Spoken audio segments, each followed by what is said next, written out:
నవ్వుతున్నప్పుడు నీళ్లు తాగడం ఎంత కష్టమో, మనసుకు బాధ కలిగినప్పుడు కన్నీళ్లు ఆపడం అంతే కష్టం. కష్టాలు ఎదురైనప్పుడే మనిషికి విజయం విలువ ఏంటో తెలుస్తుంది. ఎన్ని కష్టాలు వచ్చినా ఒక మనిషి ధర్మం వైపు నిలబడి ఎలా జీవించాలో రాముడు చెబితే, ఏం చేసి అయినా ధర్మాన్ని ఎలా నిలబెట్టాలో కృష్ణుడు చెప్పాడు. దేవుడు పులికి విందు కోసం మాత్రమే జింకను పుట్టించి ఉంటే జింకకు వేగంగా పరిగెత్తే కాళ్ళను ఇచ్చి ఉండడు. సమస్యను ఇచ్చి పరిష్కార మార్గాన్ని కూడా ఇచ్చేవాడే దేవుడు. పరిస్థితులు మానవుని ఆధీనంలో ఉండకపోవచ్చు, ప్రవర్తన మాత్రం మానవుని ఆధీనంలోనే ఉంటుంది. ఈరోజు నీవు ఒకరికి కీడు చేసినట్లయితే రేపటి జీవితంలో సంతోషాన్ని దూరం చేసుకున్నట్లు అర్థం. మాటలకు చేతలకు తేడా ఉంటే నీ మాటలను ఎవరు నమ్మరు. నిజానికి అబద్ధానికి తేడా ఏంటో తెలుసా? నువ్వు చెప్పిన అబద్ధాన్ని నువ్వే రక్షిస్తూ ఉండాలి, కానీ నిజం మాత్రం నిన్ను రక్షిస్తూ ఉంటుంది ఎప్పటికైనా. ఇద్దరు వ్యక్తులు విడిపోవాలంటే అది మూడో మనిషి వల్లే సాధ్యమవుతుంది. అది ప్రేమైనా, బంధమైనా, స్నేహమైనా, చివరికి కుటుంబం అయినా, ఏదైనా సరే. మనం సంతోషంలో ఉంటే సంతోషపడేవారిని, మనం బాధలో ఉంటే బాధపడేవారిని గమనిస్తూ ఉండాలి.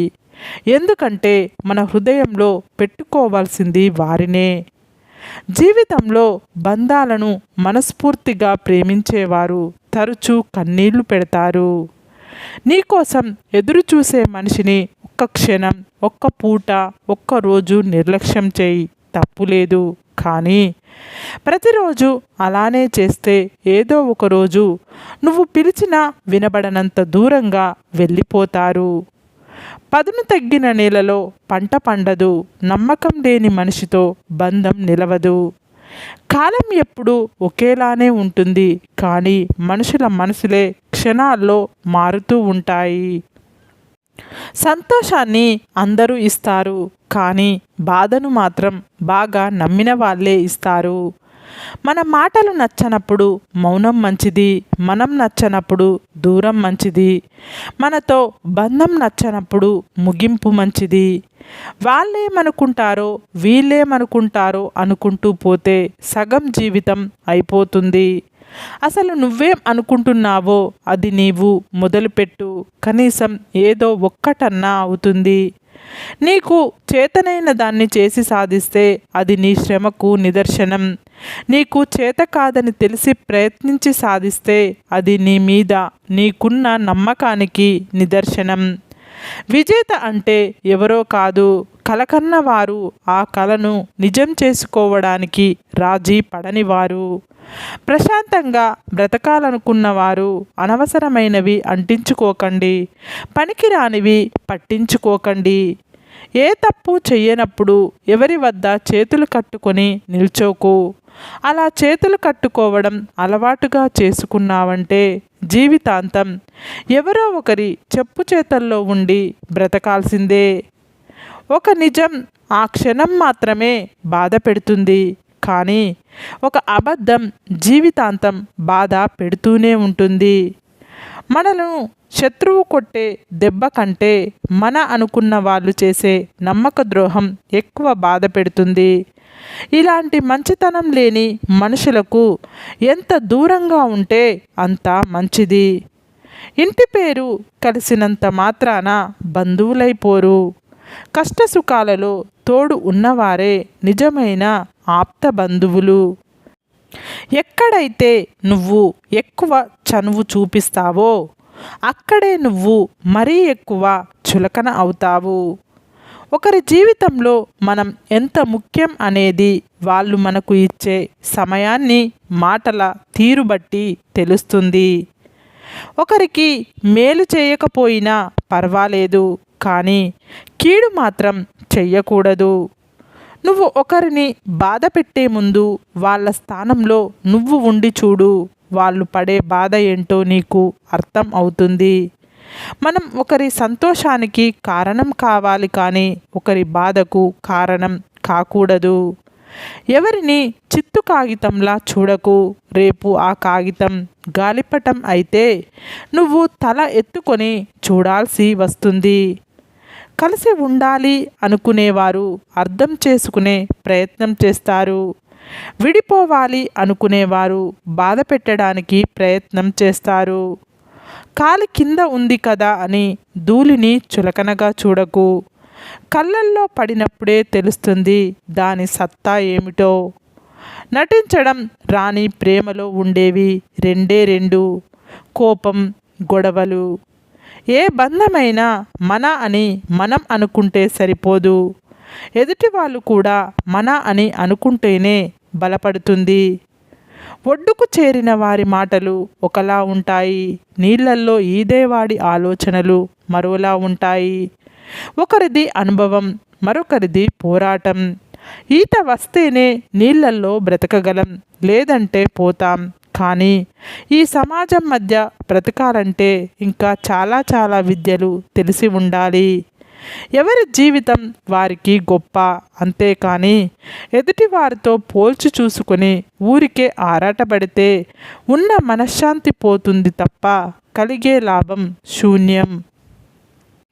జీవితం అంటే ప్రాణం ఉన్నప్పుడు బ్రతికేది కాదు, ప్రాణం పోయిన తర్వాత కూడా బ్రతకగలిగేది. సన్మానం పొందడంలో గొప్పతనం లేదు, దానిని పొందడానికి నీకున్న అర్హతలోనే గొప్పతనం ఉంది. భరిస్తున్నారు కదా అని ఎక్కువగా బాధ పెడితే బంధాలు కూడా తెగిపోతాయి. అందుకే బాధ పెట్టి బంధాన్ని నిలుపుకోలేము.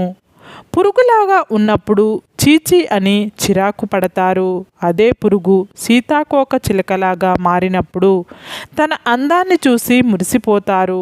మన జీవితాల్లో కూడా అంతే. నువ్వు కష్టాల్లో ఉన్నప్పుడు నిన్ను పట్టించుకోరు, నువ్వు విజయవంతంగా ఉంటే నిన్ను వదులుకోరు. నిన్నుగా కోరుకునేవారు ఎప్పుడు నీతోనే ఉంటారు. నీ నుండి ఏదో ఆశించేవారు అవసరం తీరాక ఇక అనవసరమని వదిలేస్తారు. సహనం అంటే దండించే అధికారం ఉన్నా దండించకపోవడం. ప్రేమ అంటే వదిలిపెట్టే అవకాశం ఉన్నా వదలకపోవడం. వ్యక్తిత్వం అంటే చెడగొట్టే పరిస్థితులు ఎన్ని ఉన్నా చెడిపోకుండా ఉండడం. కోపం వచ్చినప్పుడు కళ్ళ నుంచి కన్నీళ్లు రావాలి, కానీ నోటి నుంచి మాట రాకూడదు. కన్నీటితో కోపం పోతుంది, కానీ మాట జారితే ఎదుటి వారికి బాధ కలుగుతుంది. కొన్నిసార్లు మన పరిస్థితి పుస్తకంలో పేజీ తిప్పినంత సులువుగా గడిచిపోదు. సమయం పడుతుంది. జీవితం కదా, అనుభవం నేర్పుతుంది. తడబడిన త్వరపడిన ఆస్వాదించాలి, ఆశించాలి, తద్వారా కుదుట పడాలి. ఈ సృష్టిలో ఒంటరివాడు అంటూ ఎవరూ ఉండరు. చూసేటప్పుడు ఆకాశం, అడుగు వేసేటప్పుడు నేల, గొంతు తడిపేటప్పుడు నీరు, శ్వాస పీల్చేటప్పుడు గాలి, చివరకు చితి మీద పడుకున్నప్పుడు నిప్పు. నువ్వు సరిగ్గా గమనిస్తే ఈ ప్రకృతి ఎప్పుడు నిన్ను ఒంటరివాడు అనుకోనివ్వదు.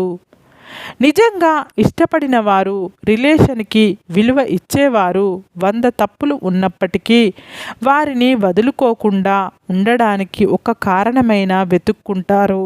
కానీ ఏ తప్పు లేకున్నా వద్దు అనుకుంటే ఏ కారణం లేకున్నా ఏదో ఒక కారణం చెప్పి మరీ తప్పుకుంటారు. వెనుతిరిగి చూడకు. నిన్ను కాదనుకున్న కాలం కోసం, నిన్ను వద్దనుకున్న మనుషుల కోసం. భూమిలో నాటిన విత్తనం మొలకెత్తడానికి ఎలా అయితే సమయం పడుతుందో, నిన్ను బాధ పెట్టిన వారు బాధపడడానికి కూడా అలాగే సమయం పడుతుంది. చెయ్యాల్సిందల్లా ఓపికతో ఎదురు చూడడమే. దారిలో అడ్డు వస్తే ఆపాల్సింది ప్రయాణం కాదు, నడిచే పద్ధతి. చేసే పనిలో అడ్డంకులు వస్తే ఆపాల్సింది పని కాదు, ప్రయత్నించే విధానం. కళ్ళల్లో కనిపించే ఆనందం అయినా, మనసులో ఉన్న వేదన అయినా కనిపించేది, వినిపించేది నిన్నుగా అభిమానించి అర్థం చేసుకున్న వారికి మాత్రమే.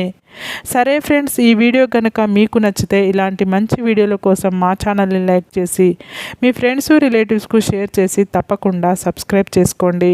సబ్స్క్రైబ్ చేసుకున్న వెంటనే పక్కనున్న బెల్ ఐకాన్ని క్లిక్ చేయండి.